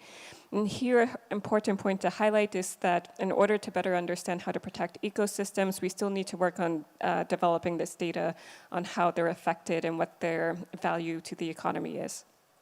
And so basically, once countries understand this, we'll conduct a stock take as well as a gap analysis to see what's missing. And then countries will be put in the driver's seat in order to decide how they want to help manage these risks using different instruments. They can then reach out to support through the Global Shield Financing Facility that's hosted by the World Bank, through the Global Shield Solutions Platform that's hosted by Frankfurt School. And really the importance is that if countries prioritize protecting ecosystems and using these different financial instruments to protect them, this is a request they can make to get support with developing these different types of products. Super, thank you, Jennifer. So we also have a question for Tom. Tom, what are your thoughts on payments for ecosystem services that leverage blended finance? Can you share any success stories with us? So I think it's an interesting question. I'm not a huge expert on blended finance for ecosystem services, but I can talk to you about a particularly compelling case that we've been working on with the government of India, where we are mixing together, as I highlighted, a kind of a social protection-based payment, which is a rural employment guarantee scheme. And so that scheme offers 100 days of paid labor for anybody in rural areas. And that 100 days of paid labor is channeled towards ecosystem service restoration. And that could be, for example, working on watersheds, it could be reforestation and so on. And then what happens in those instances is that if there is the threat of drought, there is an early warning-based system that triggers a scale-up of that mechanism. And so an additional 50 days of paid labor are able to be accessed by local communities, and with a guide, actually an app-based guide, about where to invest in ecosystem services in order to prevent the worst effects of the drought. And that mechanism has been working in Jharkhand and Madhya Pradesh and involves really an unprecedented cooperation between communities and the state and a set of early warning and scientific institutions to work on those trigger-based mechanisms. The next step there, and this is where the private sector comes in and where there is a public-private opportunity, is that that can generate both biocredits and carbon credits by seeing an improvement in soil organic carbon or in land cover associated with trees, for example, and then those credits can be marketed through voluntary carbon markets in order to be able to drive private investment into that. Now, the advantage then is that any costs associated with scaling up that social protection program for DRR can be supported, at least in part, through the market mechanism. So I think there's a component there of blending public and private, maybe not through a traditional single instrument, but by acting in supporting a kind of an ecosystem-based approach to the finance itself, and where public, private, and local community-driven approaches are working together. And the evidence is that there is a significant benefit to be able to work through those mechanisms in both drought alleviation, reducing forced migration, and avoiding a whole set of non-economic loss and damages as well. Now, that type of scheme and approach can be scaled up in other countries, and we're looking currently at an 8-country assessment, including in discussion with the Global Shield, for example, about how you can integrate those types of mechanisms. So I think there's some really valuable opportunities there, but this question of how do you get to scale fast really is the question that we should be asking ourselves now, because I think we know quite a lot of what the solutions are. Thank you. Thank you, Tom. So now the last question goes to Jacqueline. Jacqueline, at the Risk Reduction Hub event on working with nature for resilience that took place on the margin of the high-level midterm review of the Sendai framework last week in New York, we heard from a youth representative who noted that young people are facing increasing anxiety that they might not survive extreme events.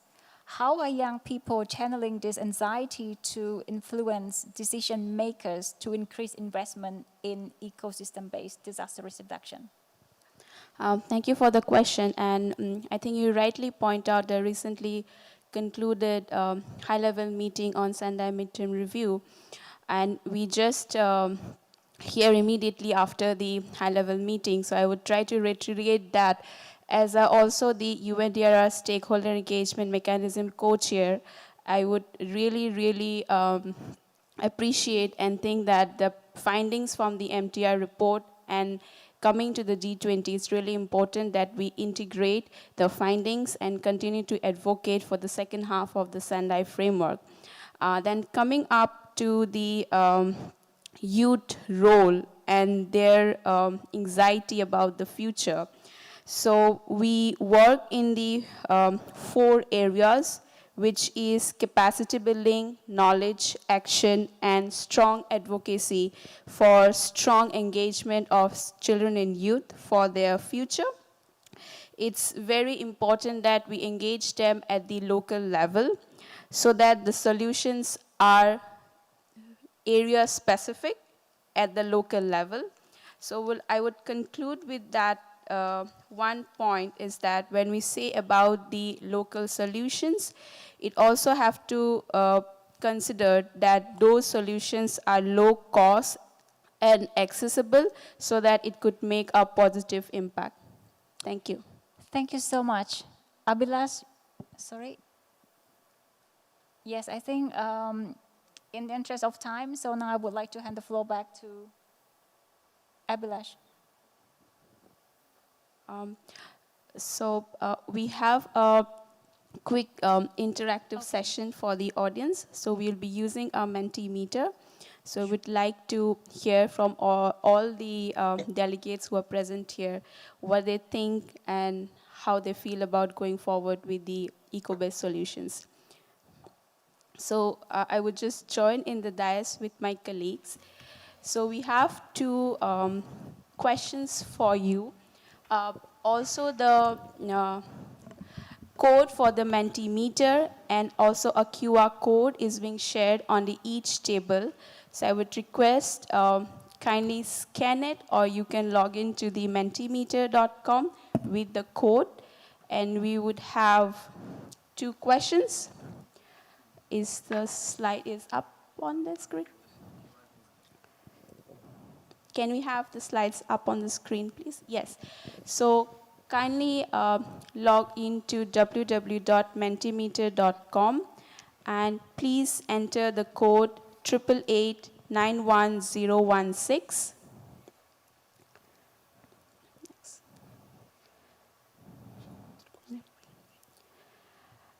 So let's go to the question now.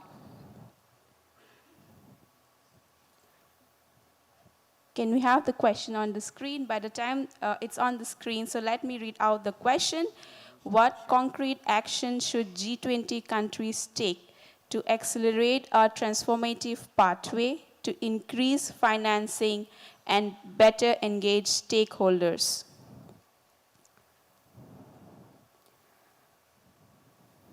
So we got quite an interesting responses: competitive grants, additional technical points for nature-based solutions, drive and support urgent local actions, de-risk investment, dedicated trust funds, promote environmental justice and legal reforms, identify ways of monetize benefits and allocate them between public. So we have quite an interesting answers, and also we could see that there are a lot of good action plans that we have come up by using this Mentimeter interaction.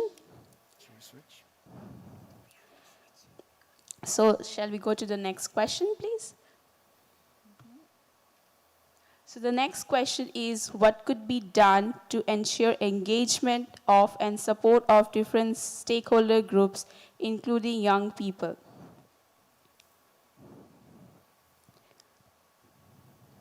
So I see within the delegates, there are a lot of young leaders or young delegates that have joined. So I would request, let's keep our voice heard. So what could be done to ensure that young people are engaged? Seat on the table, jobs. We also heard about the jobs in the first panel as shared by ILO. Employment, again. Listen to the priorities and support and generate urgent and practical solutions. Investment, we need more investment, provide a vision, meaningful youth engagement at national and international policy making. Yes, I think we had a very good discussion on the communique. So Kamal Sir, maybe you can note, we have a point here to add a sentence in the communique. And also ensure that everyone contributes and benefits from the ecosystem-based TRR and participatory approaches. Okay, so thank you so much for these interesting responses. With this, thank you for joining us in the Mentimeter interactive sessions. With these responses, we'll create a one-page document and submit it to the G20 Secretariat so it could come out and contribute to the meaningful discussions. I would hand it over to Abhilash. Thank you so much.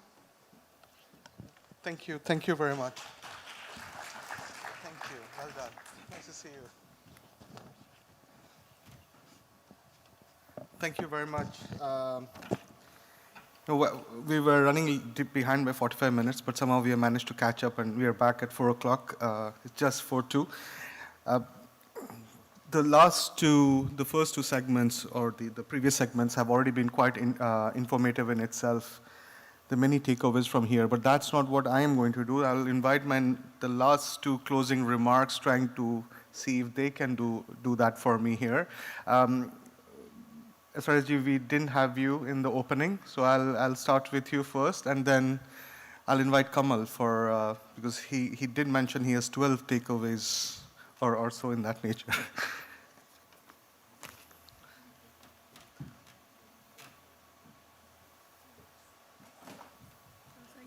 Thank you very much, Abhilash. I believe it has been a really rich side event in terms of context. We heard from diverse set of people, different generations, different geographies, different sectors. We've heard that, yes, indeed, nature-based solutions or ecosystem-based solutions are multi-pronged, as we say. It's a truth with nature. It is, instead of destroying nature and making them risk drivers, bringing them in as a solution and can create employment, social protection. One of the outcomes of the political declaration was that in terms of risk governance, national governments are doing much better, with 127 of them at this point having disaster risk reduction strategies. But when it comes to local resilience, it is still quite fragile yet, although they are many times at the front and center of resilience building. And there is certainly a case here that for local resilience, ecosystem-based solutions can be a low-cost solution. However, there's also the truth that we don't have probably at this time enough metrics to understand what is the true cost benefit, not only in terms of finances, but in terms of the impact. So that is something that we definitely need to look into. But at any rate, if we want to scale up, and this is, I think, was another big question that came up, how do we scale up or how do we level up ecosystem-based solutions? Then we need incentives, we need regulatory frameworks, we need tax policies, etc. And also, when we talk about the Sendai framework, many times we refer to it as a human-centered document, a human rights document. And again, ecosystem-based solutions can truly provide a human-centered approach. But also, as we heard from our representative from Japan, it is true that ecosystem solutions is not the substitute for many other solutions. It is a solution that needs to be combined, that needs to be appropriately employed depending on the risk, which is the hazard and the vulnerability and exposure that a country or a local community is facing. So it's not about ecosystem-based solution versus the gray infrastructure that we talk about, and sometimes gray infrastructure is looked at as a way of a negative solution, but many times also they are effective. And finally, the point that although we talk about these ecosystem-based solutions as something innovative, yes, we also heard from many that throughout history, throughout indigenous knowledge, ecosystem-based solutions have always existed. And somehow we have maybe not forgotten about them, but we have forgotten to use them as much as we should. So there's still a lot of issues that we need to tackle, and I think this is a very good start of dealing with this important sector of disaster risk reduction, and I'm truly encouraged that this is one of the 5 priorities of this G20 DRR working group that will be taken forward in the coming years. Thank you very much.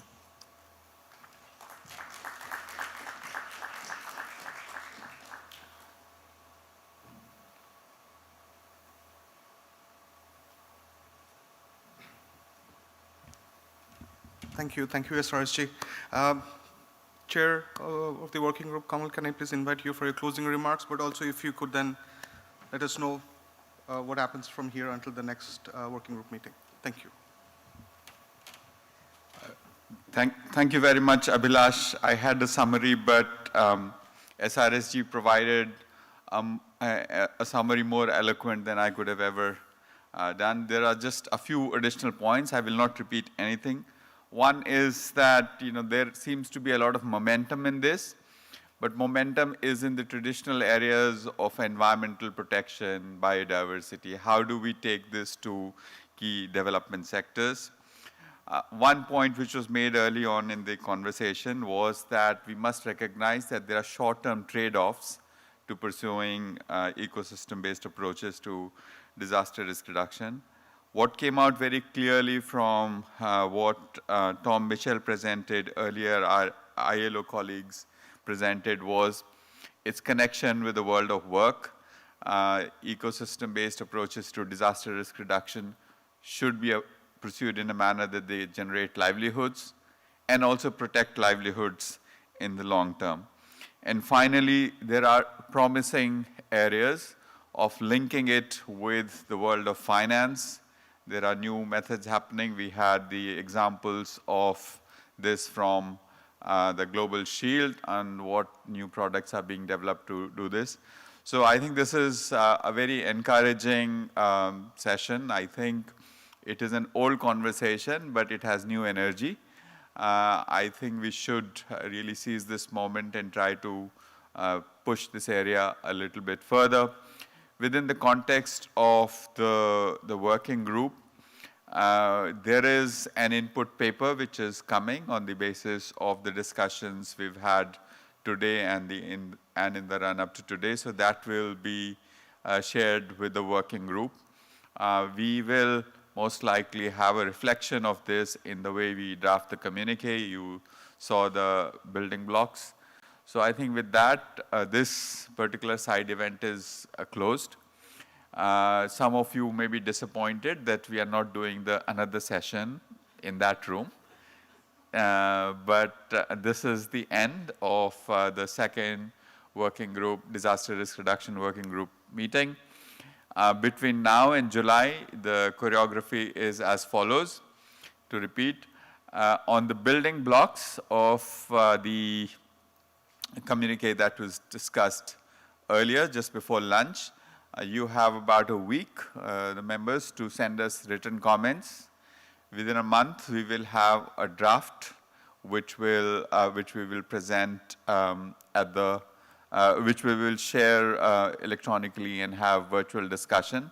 And then in July when we meet, we will finalize it. We'll be in touch with you in framing the agenda of the third meeting. It will be a very different meeting. We cannot have too many side events because we'll have to focus on the main outcome of the event. There is just one more thing I wanted to say, which is in terms of continuity of this beyond July. Of course, we are working on a multi-year roadmap, which we discussed yesterday, which will be refined further. It will find mention in the communique. In addition to that, we have to look at how some of the work that we are doing, such as the compendium, can have some continuity. It's not a static thing. We are discussing this with our colleagues in UNDRR, how we can make use of Prevention Web, how some of the work the other partners are doing, the Asian Development Bank, CDRI, the Energy Agency, and the others who we've been working with to have some continuity beyond this.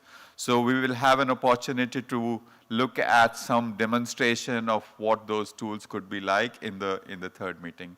With that, thank you very much for coming to Mumbai. We look forward to welcoming you now on our East Coast in just a few weeks from now.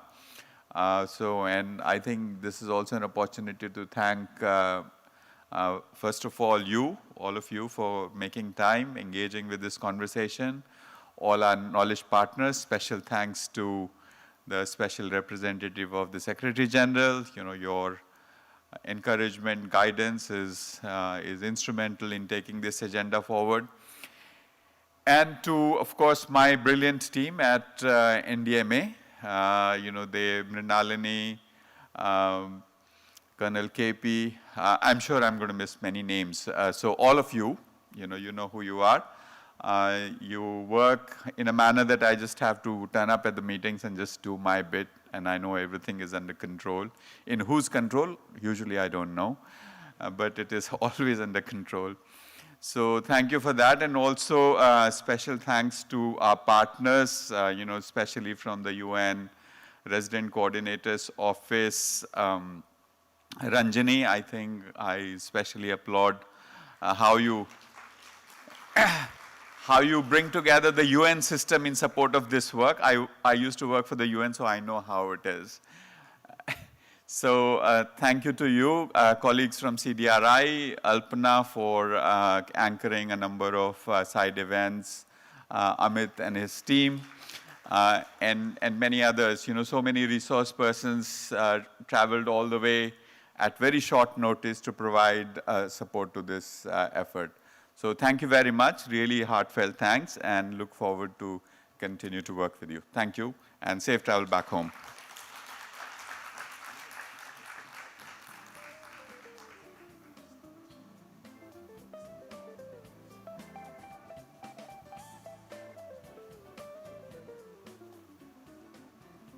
So there is a term which we used in India and perhaps also in Great Britain called high tea. We have high tea outside, so you can have tea before we depart.